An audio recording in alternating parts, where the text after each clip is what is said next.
So we've been going through. Sorry, I'm having issues with my tech again. We've been going through Matthew, and we've been studying the life of Jesus. And um,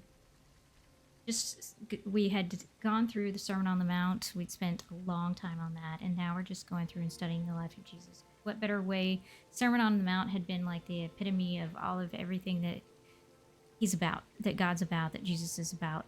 And what better way to learn to be more like him than to study his life? And we're going through the book of Matthew, which is a very good in-depth story on his life. There are 4 gospels: Matthew, Mark, Luke, and John, and they each talk about different aspects of his life. We're going through Matthew. And for those that are new to MMO Church, to this service, we are a part of VR MMO Church, which is a fully digital church that was founded in 2016 in VR. And we've expanded out. We have 4 services across different platforms, including VR and MMOs and survival games. And our vision is to cultivate loving spiritual communities across the metaverse. And we believe that the church can happen anytime and anywhere. As Jesus says, where in Matthew 18:20, where 2 or 3 gather together in my name, I'm there with them. And that means that church isn't a physical building. It's not just meetings on the weekend. It's a community of people that are gathered together, worshiping God together, serving God together, and doing life together. And we are a different kind of church than you might be used to. We are more casual. We're participatory. We have discussions and Q&A. I try not to do sermons, although I do end up talking quite a lot more than other people, although I do encourage people to talk besides me.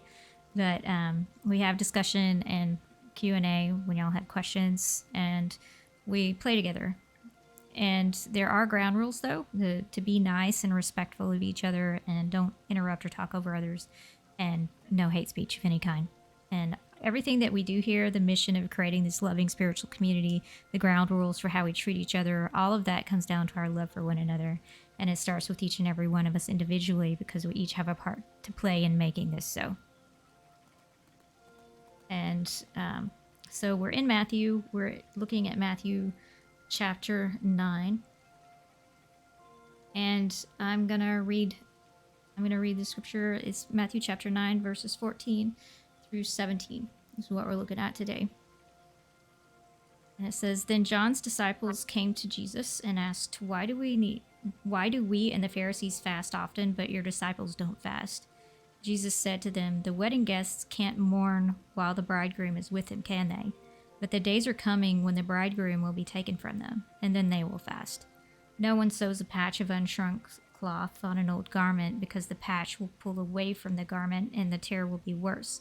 And no one pours new wine into old wineskins, otherwise the skins burst and the wine is spilled out and the skins are destroyed. Instead, they put new wine into new wineskins, and both are preserved." So does that make sense to anyone? Have y'all heard that story before?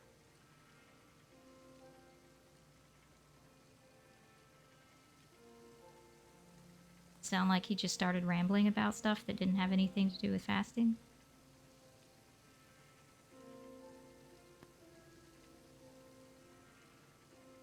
Esoteric? He's speaking in a lot of metaphor that they would have understood back then. We don't necessarily understand it nowadays unless we dig in and look at the history, but they understood what he was saying, so I'm going to break it down for you. And if you are interested in other takes on the story, Matthew wasn't the only one that wrote about it. Mark and Luke also have a version of it in their books. But so it's breaking it down, verse 14.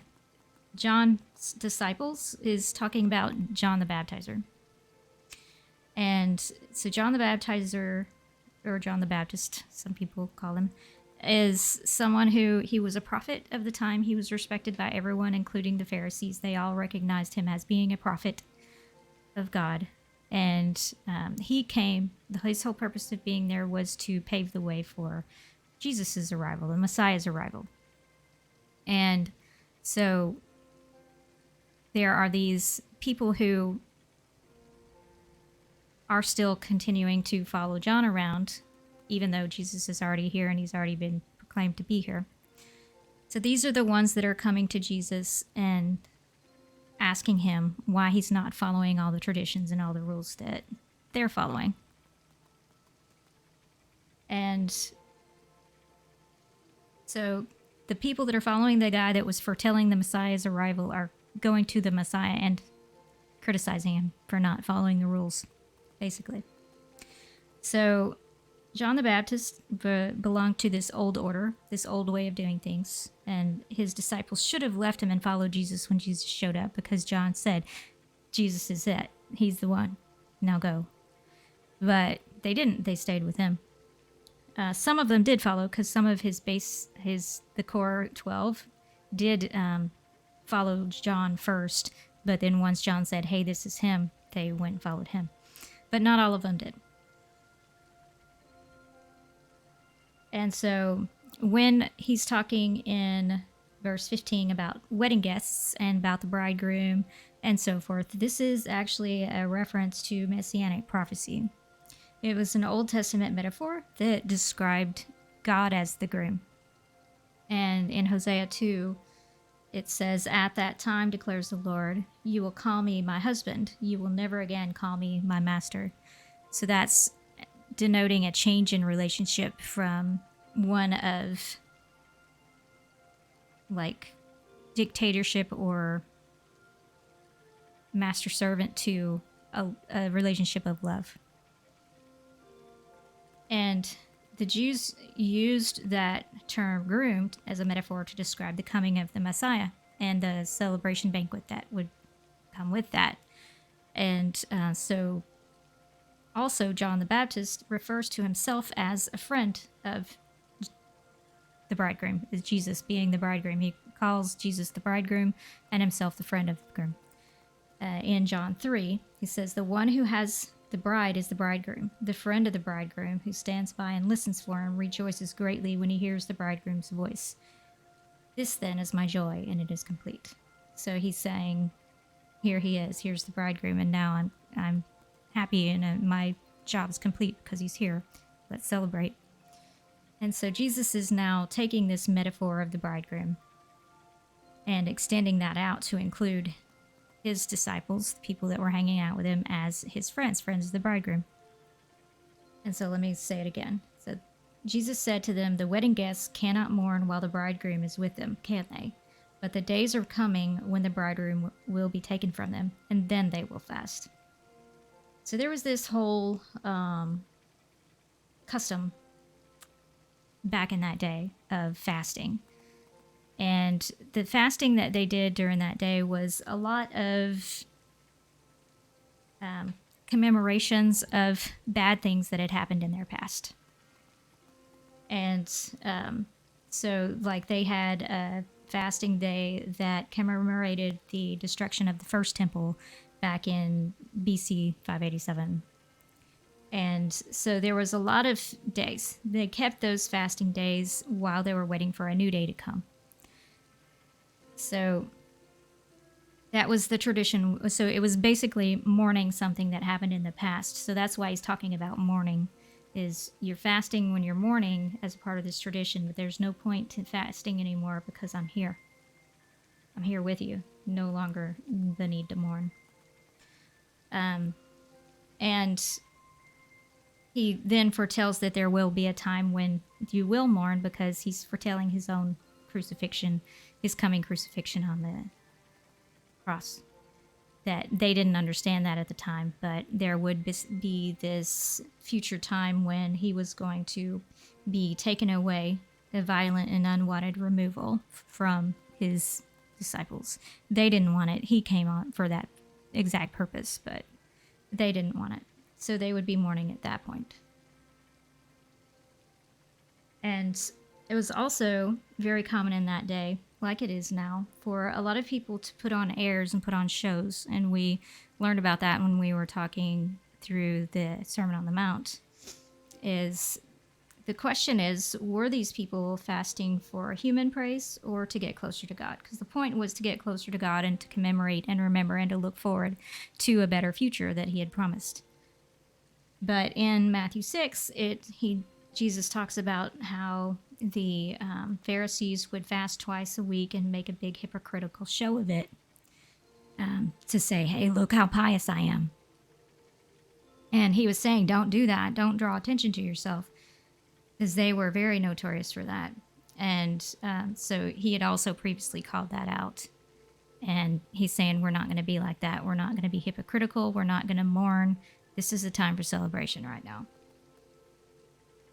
But they were approaching the Messiah when they were criticizing him about this not fasting. It was in a state of them thinking that they were better than him because they were the ones keeping the laws and he wasn't. They weren't accepting him as their Messiah because he's not what they expected the Messiah to be like.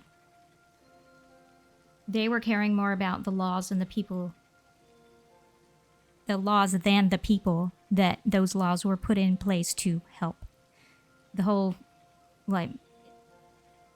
Jesus says in Matthew 23, I think it is, the greatest commands: love the Lord your God with all your heart, soul, mind, and strength. Love others as yourself. All the law and the prophets hang on these commands. So all of the laws that God put in place, there are a little over 600 of them that he gave out in the Old Testament, were put there based on love, too, because of our hard hearts, to make sure that we take care of each other. They were all based on love of God and others as ourselves. But these people, and we do this today, they started caring more about the laws than they did about the people those laws were put in place to help. And so they're stuck in this old way of doing things. And so when it says in 16 through 17, it says, no one sews a patch of unshrunk cloth on an old garment, because the patch will pull away from the garment and the tear will be worse. And no one pours new wine into old wineskins. Otherwise, the skins burst and the wine is spilled out and the skins are destroyed. Instead, they put new wine into new wineskins, and both are preserved. So this seems odd, especially today, because how many of us make wine? But this was Jesus basically taking two concepts that they would have understood at the time to give the example and explain the complete incompatibility of being stuck in the old way of thinking and doing things with this new thing that he was doing. It's completely incompatible. And he was doing away with the old system of ritual and tradition and literal obedience to the law, and he was restoring that original intent of that spiritual obedience, this heart of love, that greatest command, love. And so this old cloth metaphor is, this old and new cloth metaphor is this, so if anyone sews or anything, and when you have to patch cloth, to any of you sew? I do. Anyone else patch clothes or sew or mess with old cloth or anything? It's not as common as it used to be. Yeah, I thought you might. Yeah, so when you add, so whenever you mix old and new cloths, there's different types of cloth. There's pre-shrunk cloth, and then there's new cloth that hasn't been washed before. And so when you get the pre-shrunk cloth, that's the older cloth, and if it has, and you put a new cloth with it, if you sew them together, that new cloth is going to shrink because it hasn't been pre-shrunk, and it's going to tear the old cloth or make it all, it's going to make it ugly and bad. It's not good. So in their concept, it'll fray it, it'll mess it up, it'll make it worse. And so this would pull and tear that old cloth. And Jesus was saying that he's not going to patch up this old corrupted religiosity that they had come up with. He's not going to do that. He's saying that corrupted religion has been worn too thin to be capable of repair. It was worn too thin by this skewed human interpretation of his beautiful law that was given based on love. So he's shaping this new thing, this new garment, and the old garment isn't going to work with it anymore. And then the same thing with the wineskin, the old and the new wineskins. So I don't drink wine, but I guess it's like putting a soda in an old bottle and you shake it up, something's going to happen. But they stored wine in their animal skins. They didn't have glass containers back then, at least not the common people. And so these old wineskins became really hard and brittle.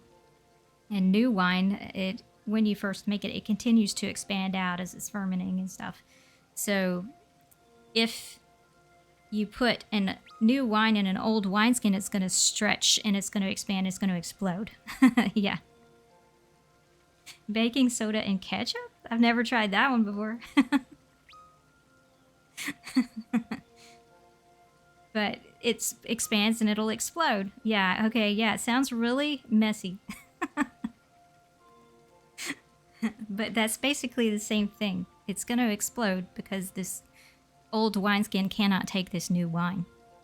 So he's saying that this religiosity, this religion that they have established amongst their people, has become way too inflexible and too hard and too brittle.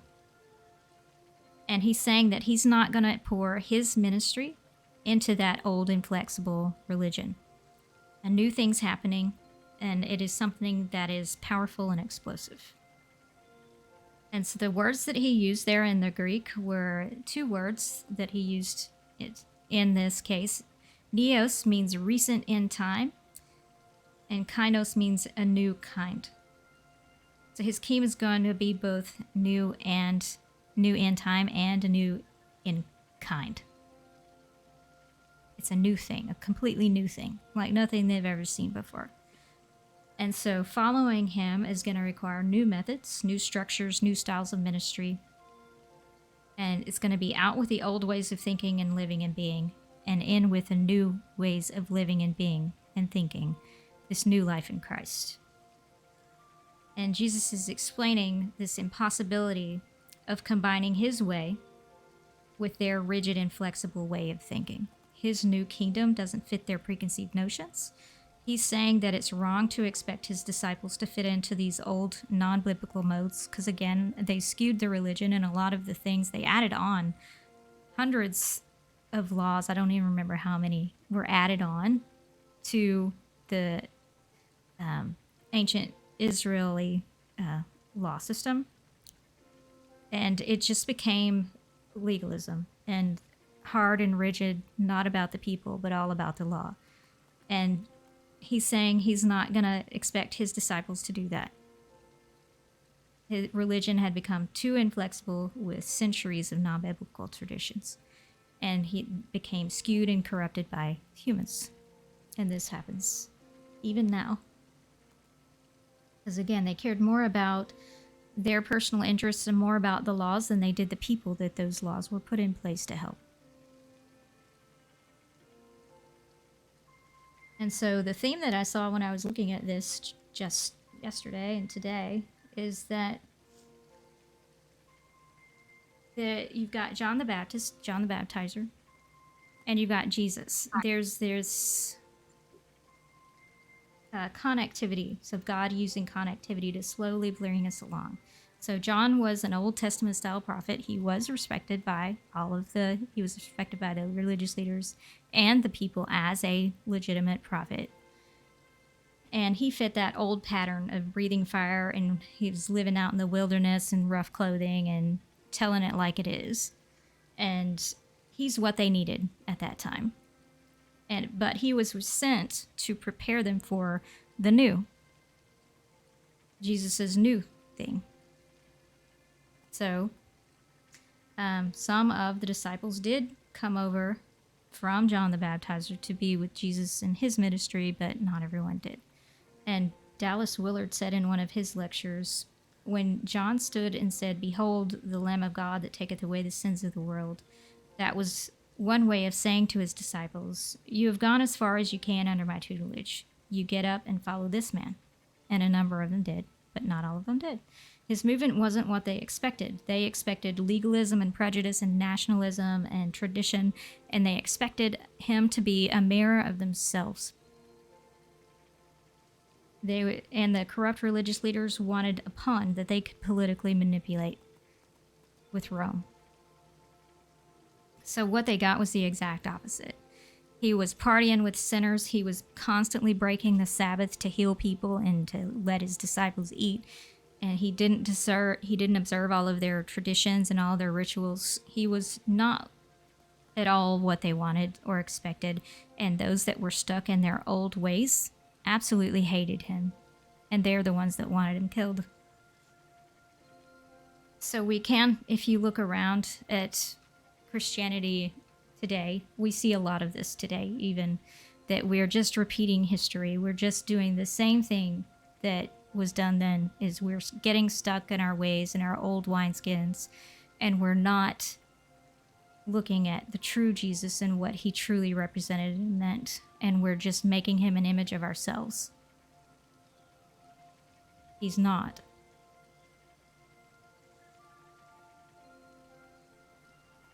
And the good news is, though, that he can help slowly bring us along and get us out of this stuck in our ways mindset. He can bring us along and help us change our ways of thinking and help us change our ways of living if we are willing to study and let him. So what does this mean for us today? All of this weirdness about wineskins and old and new and all that stuff, because this was all written a really long time ago. Does anyone want to share any thoughts that they have about this so far?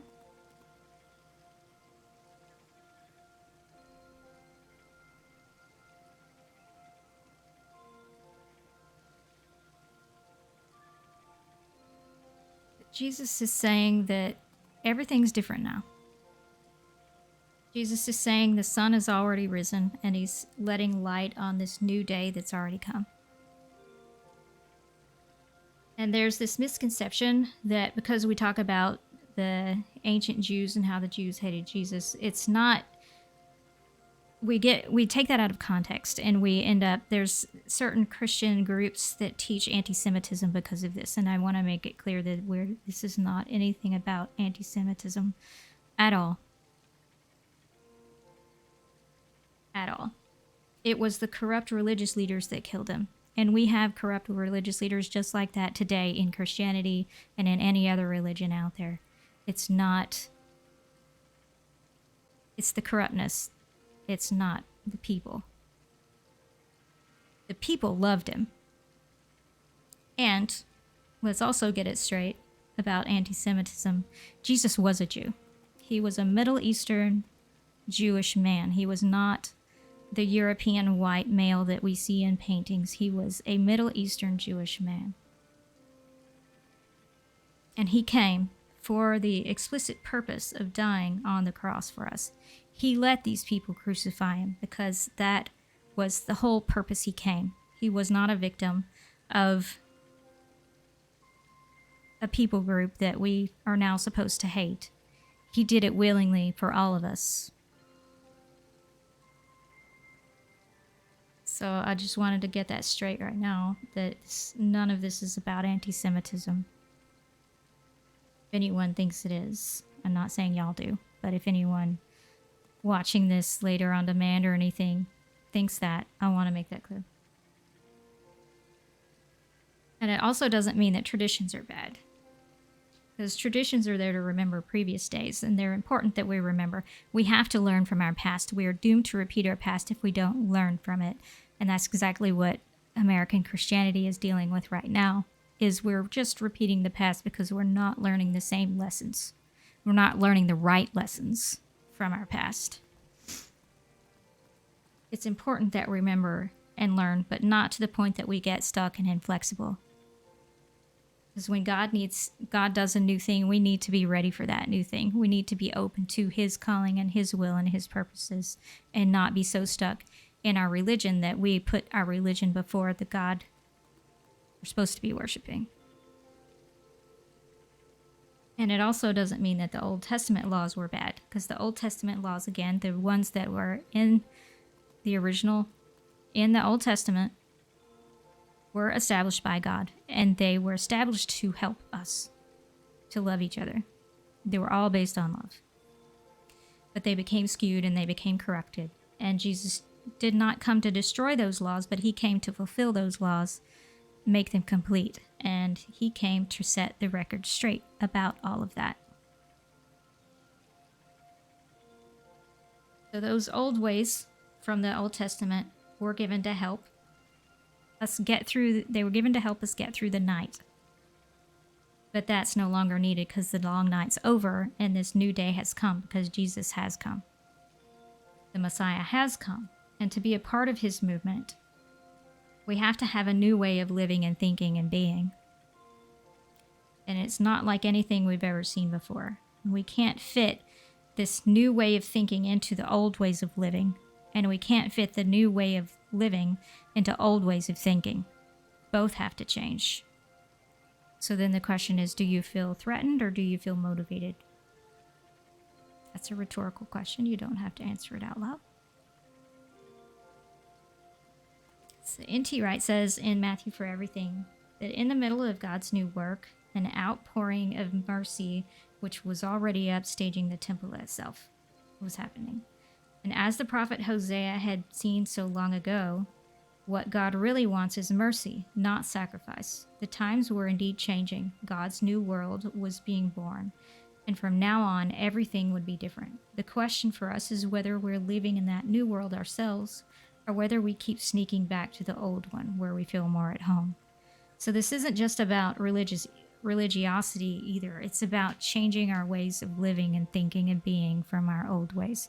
Do we believe that God really does care about us? Do we believe that he really knows what's best for us? Or do we keep going back to our old ways of doing things, taking control, and taking everything into our own hands because we think we know better than him what's best for us? So it's not just about religion. It's about everything. It's about our whole way of being and thinking and living. Are we going to let him change us and be a part of this new thing? And N.T. Wright, again, in Mark for Everyone, says Christians look back to the time of Jesus as the one-off moment when God did the great new thing that had long been promised. Everything's different as a result of what he did. But that doesn't stop us, sadly, from trying to combine new things the gospel offers with the old things from the world all around us, or indeed the old and often unnecessary traditions from the church of former years. When God is doing new things, we should join the party, not grumble because the new wine is threatening to burst our poor old bottles. A good deal of day-to-day Christian wisdom consists of sorting out the new from the old. And Jesus is working today to take the world from where it was. Like I said, this world that is full of evil and death and corruption and greed, every kind of evil. And he's working on creating this whole new way of life, and he's inviting us to be a part of that. But to do that, we have to change the way that we think and live and exist. And it does take time. It's not going to happen all at once. It won't happen overnight. Dallas Willard says in one of his lectures that God is simply not going to let us have some things because we're not ready for them. The change would be too abrupt. We don't know what it is. We wouldn't know what it is. It's like taking a kid directly from milk to steak. You can't do that. You have to take them slowly. You go step by step. And we also don't have to sit silently and wait while we learn and while we grow and while we study him. We can work now as his agents to bring about healing and restoration and hope and love to the rest of the world, to make this world a better place. That is a part of the Great Commission that we have been called to be a part of.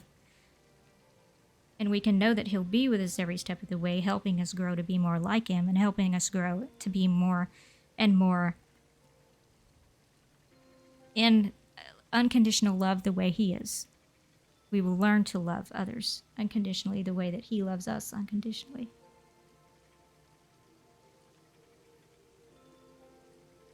That's a completely different thing. If we could all do that, the world would be a completely different place.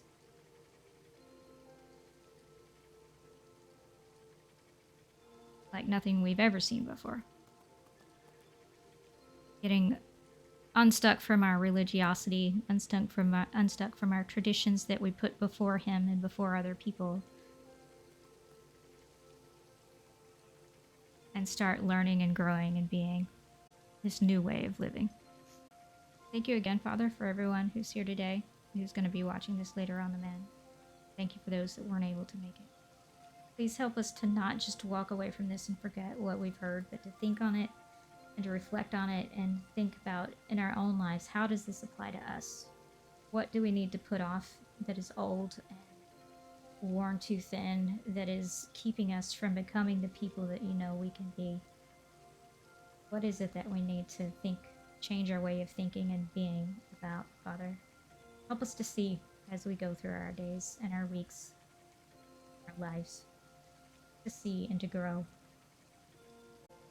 and to not forget. We see in Jesus' name.